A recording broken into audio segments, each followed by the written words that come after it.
जय हिंद स्टूडेंट्स, स्वागत करते हैं आपके यूट्यूब चैनल BS ज्ञान में। आज का जो क्लास होने वाला है बहुत ही मज़ेदार होने वाला है। इस क्लास में हम लोग सीखेंगे जेई मेंस, जेई नीट और उसके साथ पॉलिटेक्निक्स में आने वाले फिजिक्स के जो भी बेसिक से क्वेश्चंस हैं और हाई लेवल के जो भी क्वेश्चंस हैं, नीट के हो गए और आपके IIT जेई मेंस के हो गए, उन सभी क्वेश्चंस को हम लोग जो वन लीनियर क्वेश्चंस हैं, जो ऑब्जेक्टिव टाइप्स के क्वेश्चंस हैं, उनको हम बाय प्रूफ बाकायदा एक्सप्लेनेशन के साथ सीखेंगे। और ये सेशन आपके लिए बहुत ही हेल्पफुल होगा। और अगर आपको ये सेशन अच्छा लगे तो अपने दोस्तों के साथ ज़रूर शेयर करिएगा। ये सेशन आपके लिए बिल्कुल एक कह लीजिए कि पड़ाव साबित होगा आपके ज़िंदगी के लिए, और ये आपके कैरियर में बहुत ही महत्वपूर्ण मायने रखेगा। ये आपके प्रश्न जो भी हैं, ये गिने चुने प्रश्न हैं। आप देख पाएंगे कि ये प्रश्न कब कब आपके एग्ज़ाम्स में आए हैं। जो CPMT पहले होता था और अब जो नीट के एग्ज़ाम्स होते हैं, उसमें भी ये सभी प्रश्न आएंगे। तो बिना देर किए हम लोग स्टार्ट करते हैं। आज 10 क्वेश्चंस देखेंगे और जो कि पेपर आपके एग्ज़ाम्स में बराबर आने वाले क्वेश्चंस हैं। तो बिना डिले किए फिर से एक बार आपका स्वागत करते हैं अपने YouTube चैनल BS ज्ञान में और सीखना स्टार्ट करते हैं। तो हमारा जो आज का पहला क्वेश्चन है वो बहुत ही पॉपुलर क्वेश्चन है। ये बार बार पूछा जाता है, कई बार पूछा जा चुका है। आप देख सकते हैं ये PMT में, CPMT में, MP PMT यानी कि मध्य प्रदेश PMT और CPMT यानी सेंट्रल PMT और AFMC जैसे बड़े बड़े एग्ज़ामों में ये कई बार प्रश्न पूछा जा चुका है। इसके अलावा ये छोटे एग्ज़ाम्स जैसे पॉलिटेक्निक्स, रेलवे आदि में भी ये प्रश्न पूछे जाते हैं। तो चलिए इसका आज हम लोग जवाब देख लेते हैं क्या है। तो पहला जो प्रश्न है वो है कि प्रकाश वर्ष मात्रक है।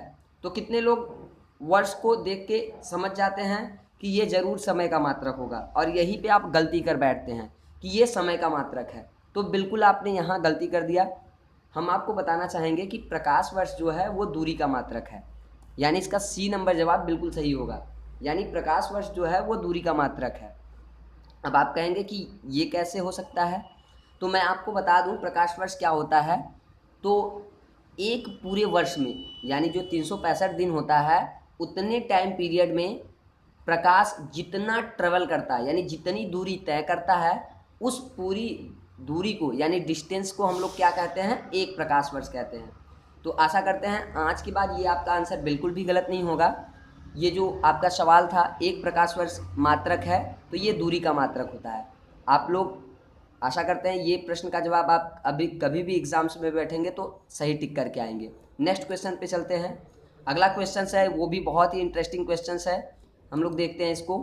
अगला जो क्वेश्चन है हम लोग देख पा रहे हैं, डिस्प्ले हो रहा है आपके स्क्रीन पे। दूसरा क्वेश्चन है किसी भौतिक राशि का परिमाण। यहाँ ये पूछना चाह रहे हैं कि कोई भी भौतिक राशि है तो उसका परिमाण जो होता है वो किस पे डिपेंड करता है, यानी वो किस चीज़ पे निर्भर करता है। तो आप लोग देख पा रहे हैं आपके पास 4 विकल्प है। पहला है मापन की पद्धति पे निर्भर करता है, दूसरा है मापन की पद्धति पर निर्भर नहीं करता है, तीसरा है यसाई पद्धति में CGS पद्धति से अधिक होता है, और चौथा ऑप्शन आपका है यानी D नंबर द्रव्यमान, लंबाई तथा समय के मूल मात्रकों के अनुक्रमानुपाती होता है। तो इसका सही जवाब क्या होगा मैं आपको बता रहा हूँ। इसका सही जवाब जो है वो मापन की पद्धति पर निर्भर करता है। जी बिल्कुल, जो किसी भी भौतिक राशि का जो परिमाण होता है वो मात्रक पे निर्भर करता है और उसके साथ साथ मापन की पद्धति पर भी निर्भर करता है। मापन की पद्धति बदलने के साथ परिमाण बदल जाता है। जैसे अगर हम बताना चाहें, अभी CGS प्रणाली में परिमाण 100 होता है और उसका मात्रक होता है सेमी। उसी को अगर हम चेंज कर दें या साई पद्धति में तो वो परिमाण 1 हो जाएगा और जो मात्रक हो जाएगा वो आपका क्या हो जाएगा, मीटर हो जाएगा। तो मापन की पद्धति पर निर्भर करता है क्या, भौतिक राशि का परिमाण। आशा करते हैं ये वही जवाब आपको समझ में आ गया होगा। अगली बार जब भी आप एग्जाम्स में बैठेंगे इसको जरूर टिक करके आएंगे। नेक्स्ट क्वेश्चन देखते हैं। नेक्स्ट क्वेश्चन है ये कई बार आया हुआ है CPMT में आपके। तो ये जो क्वेश्चन है बहुत ही इजी क्वेश्चन है, कक्षा 10 के लेवल का क्वेश्चन है। इसको तो आप देखते ही अपने एग्जाम्स में टिक कर देंगे, लेकिन हमने जानबूझ के इस प्रश्न को रखा है कि आप इसको सीख पाएँ। तो क्वेश्चंस आप पढ़ पा रहे होंगे। तीसरा नंबर क्वेश्चंस, निम्न से कौन सा मात्रक वाट के तुल्य नहीं है। तो सबसे पहले हम लोग वाट समझते हैं किसका मात्रक है, तो वाट शक्ति का मात्रक है। आप लोग जानते होंगे कि वाट किसका मात्रक है, शक्ति का। तो शक्ति को P से डिनोट किया जाता है। P समझते होंगे आप लोग, P फॉर पावर। तो हम लोग देखते हैं P बराबर क्या होता है। P बराबर होता है, फार्मूले हम लोग देख लेते हैं। P बराबर होता है W अपान T। P बराबर फार्मूला क्या होता है, W अपान P। माउस सही से चल नहीं पा रहा है तो यहाँ ड्रा करते हैं हम, थोड़ा बड़ा होगा। P बराबर होता है W अपान T, जहाँ W क्या है, वर्क डन यानी कार्य है, और T क्या है, हमारा समय है। तो यहाँ आके हम लोग मैच करते हैं, P के और भी फार्मूले देख लेते हैं। तो W अपान T यानी कि जूल प्रति सेकेंड। तो कहीं जूल प्रति सेकेंड दिया है तो बिल्कुल, यानी कि ये वाला तो सही है।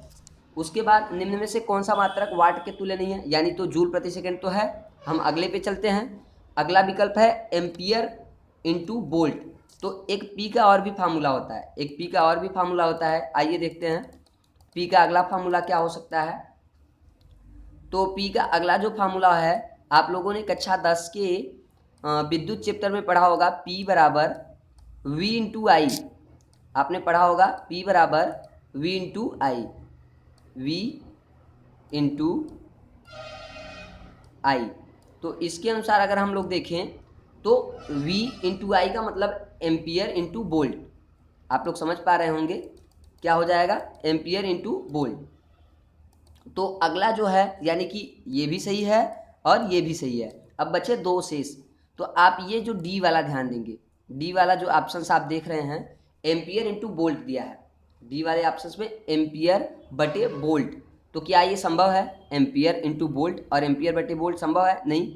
तो यानी तीसरे प्रश्न का जो जवाब होगा, यानी कि वाट के तुल्य वाली राशि कौन सी नहीं है, मात्रा कौन सा नहीं है, तो एम्पियर प्रति वोल्ट होगा।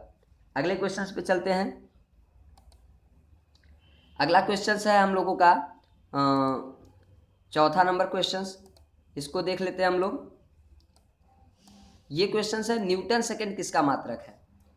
बिल्कुल सरल सा प्रश्न है और आप देख पा रहे हैं कि ये कितनी बार पूछा जा चुका है, 3-4 बार प्रश्न पूछे जा चुके हैं।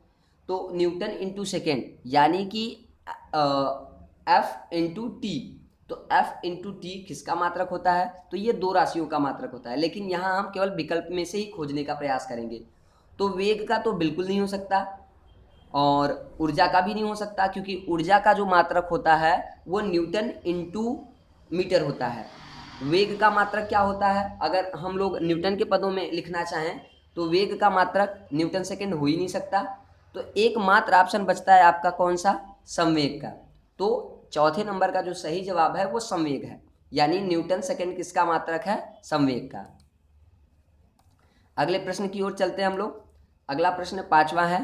पांचवें प्रश्न में दिया गया है निम्न में से कौन सा सही मात्रक में प्रदर्शित नहीं है, यानी इनमें से हमें बताना है कौन सा मात्रक सही नहीं है। तो चलिए देखते हैं, हम लोग एक एक करके सभी को देख लेते हैं। पहला जो ऑप्शन है कि प्रतिबल बटे विकृति। तो प्रतिबल बराबर आप लोग जानते हैं न्यूटन प्रति मीटर स्क्वायर होता है, यानी कि विकृति का कोई मात्रक ही नहीं होता, यानी इसका मात्रक और इसके मात्रक के बराबर होगा। तो आप लोग समझ गए, ये वाला सही है। अगले प्रश्न ऑप्शन की ओर चलते हैं। तो पृष्ठ तनाव का जो मात्रक होता है वो होता है न्यूटन प्रति मीटर, यानी बी वाला भी सही है। और उसके बाद सी वाले पे चलते हैं। सी वाले का विकल्प है कि ऊर्जा बराबर किग्रा मीटर प्रति सेकेंड। अरे वाह, ये कौन सा विकल्प हो गया भाई। चलिए इसको समझ लेते हैं। हम लोग जानते हैं ऊर्जा या कार्य एक ही राशि है। तो हमने कार्य बराबर देखा है क्या होता है कि ग्राम मीटर प्रति सेकेंड स्क्वायर, यानी इसका भी तो वही होना चाहिए, यानी कि सी नंबर जो आपका विकल्प है वो गलत है यहाँ। अच्छा, चौथे पर भी चेक कर लेते हैं। चौथा दाब बराबर क्या दिया है, न्यूटन प्रति मीटर स्क्वायर। अरे भाई बिल्कुल हम लोग जानते हैं कि दाब का मात्रक होता है न्यूटन प्रति मीटर स्क्वायर, यानी कि ए बी डी यहाँ पे सही है। आपका शेष जो बचता है सी नंबर विकल्प वो आपका गलत है। तो यानी हम कह सकते हैं कि निम्न में से कौन सा मात्रक में प्रदर्शित नहीं है, तो सी नंबर ये सही है जवाब। इस प्रश्न का जवाब सही है, लेकिन ये मात्रक सही नहीं है। तो पांचवें का आंसर आपको समझ में आ गया होगा। चलते हैं नेक्स्ट पेज पे। तो अगला क्वेश्चन है हम लोगों का, ये बहुत ही इंटरेस्टिंग क्वेश्चन है, ये कई बार पूछा जा चुका है। आप चाहें तो इसका जवाब कमेंट बॉक्स में भी लिख सकते हैं अगर आपको याद हो तो। और ये बहुत ही इजी क्वेश्चंस है, आपको एकदम बिल्कुल अच्छे से याद आ जाएगा और ये बार बार पूछा भी जाता है। तो मैं इसको बताने का प्रयास करता हूँ। यहाँ 4 विकल्प आपके सामने दिए गए हैं, तो उन चारों विकल्प में से हम लोग देखेंगे कौन सा विकल्प सही है। तो यह प्रश्न पूछ रहे हैं कि 1 सेकेंड किसके बराबर होता है। तो आपको मालूम है कि ये जितने भी मूल या कह लीजिए कि मूल राशियां हैं उनके मात्रक जो हैं वो पहले से ही डिफाइंडेड है, वो पहले से ही परिभाषित किए गए हैं एसआई के द्वारा। तो हम लोग सीखेंगे इसमें से कौन सा सही है। तो इसमें से जो सही विकल्प है मैं वही आपको बताऊंगा। इसमें से जो बी नंबर विकल्प है वो सही है। आज से आप याद रखेंगे 1 सेकेंड किसके बराबर होता है, सीजीएम घड़ी के 9192631770 आवर्तकाल के, यानी कि सीजीएम घड़ी का जो वाइब्रेशन होता है वो 1 सेकेंड में 91, 92, 63, 17, 70 बार होता है। यानी 1 सेकंड में इतनी बार ये वाइब्रेट करता है ना, अमेजिंग बात। तो आज आप याद रख लीजिए कि सीजीएम घड़ी 1 सेकंड किससे मापा जाता है, सीजीएम घड़ी से मापा जाता है, और वो 1 सेकंड में कितनी बार वाइब्रेट करता है। तो एक mobile number, as a mobile number के जैसा है, आप इसको बिल्कुल अच्छे से याद कर सकते हैं। क्या डिजिट दिया हुआ है, 91, 92, 63, 17, 70, यानी 9192631770, एक मोबाइल के जैसा है, आप इसको इजीली याद भी कर सकते हैं। तो चलते हैं अगले प्रश्न पे। अगला प्रश्न जो हम लोगों का है वो 7वां नंबर प्रश्न है, और ये बहुत ही ईजी क्वेश्चन है। इसको हम थोड़ा सा जूम करेंगे क्योंकि इसका विकल्प आपको स्पष्ट दिखाई नहीं देगा, इस वजह से इसको जूम करते हैं। क्वेश्चन है, पहले क्वेश्चन पढ़ लेते हैं। क्वेश्चन है 1 नैनोमीटर बराबर है, अरे वाह कितना इजी क्वेश्चन है, 1 नैनोमीटर बराबर है किसके। तो चलिए देखते हैं हम लोग। हम सबसे पहले एसआई पद्धति में बताएं तो 1 नैनोमीटर 10⁻⁹ मीटर के बराबर होता है। 1 नैनोमीटर 10⁻⁹ मीटर के बराबर होता है, लेकिन इस विकल्प में से ऐसा कोई मीटर का विकल्प ही नहीं है। आपका जो विकल्प में है मिमी यानी मिलीमीटर में, और सेमी यानी सेंटीमीटर में दिया हुआ है। तो 1 नैनोमीटर 10⁻⁷ सेंटीमीटर के बराबर होता है। 1 नैनोमीटर 10⁻⁷ सेंटीमीटर के बराबर होता है। तो अगली बार से जब भी आपके एग्जाम्स में क्वेश्चन आएगा 1 नैनोमीटर किसके बराबर होता है, तो वो सेंटीमीटर में भी विकल्प दे सकते हैं, मीटर में भी दे सकते हैं, मिलीमीटर में भी दे सकते हैं। आपको इसको सजगता के साथ ये प्रश्न हल करना है। तो आई होप ये वाला प्रश्न आपको समझ में आ गया होगा। अगले प्रश्न की ओर बढ़ते हैं। अगला जो प्रश्न है कि 1 माइक्रोन तुल्य है।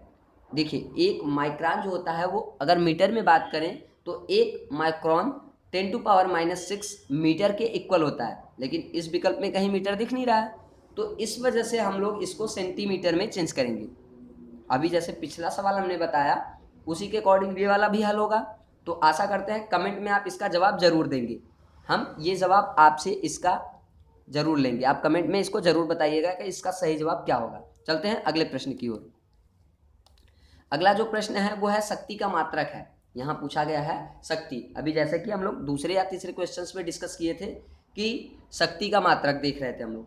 तो चलिए देखते हैं, यहाँ 4 विकल्प हैं हमारे सामने, चारों विकल्प में से ढूंढ लेते हैं। पहला तो जूल, जैसा कि हम लोग जानते हैं जूल किसका मात्रक होता है, जूल कार्य का या ऊर्जा का मात्रक होता है। अगला ऑप्शन है जूल प्रति सेकेंड, जी बिल्कुल जूल प्रति सेकेंड शक्ति का मात्रक होता है। अगला भी कंसिडर कर लेते हैं, अगला कौन सा ऑप्शन है, अगला ऑप्शन है जूल प्रति सेकेंड और वाट दोनों।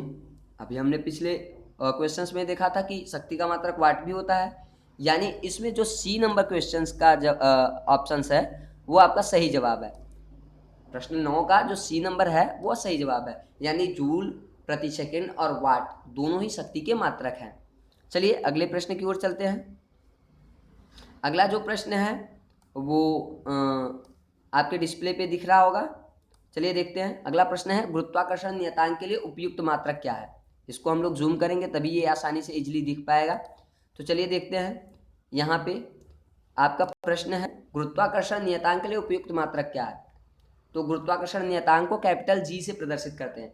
आप लोगों ने कक्षा 11 में पढ़ा होगा कि गुरुत्वाकर्षण नियतांक का को जी से प्रदर्शित करते हैं, और गुरुत्वाकर्षण नियतांक का जो मात्रक होता है वो होता है न्यूटन मीटर स्क्वायर प्रति किग्रा स्क्वायर, इसका मात्रक होता है न्यूटन मीटर स्क्वायर प्रति किग्रा स्क्वायर। तो पहले विकल्प में आप लोग देख पा रहे हैं, इसका विकल्प में है किग्रा मीटर प्रति सेकेंड, या जो आपको एक दिख रहा है वो इन्वर्स एक है, थोड़ा राइटिंग गड़बड़ है तो इसको हम लोग समझ पाएंगे, समझ लेंगे।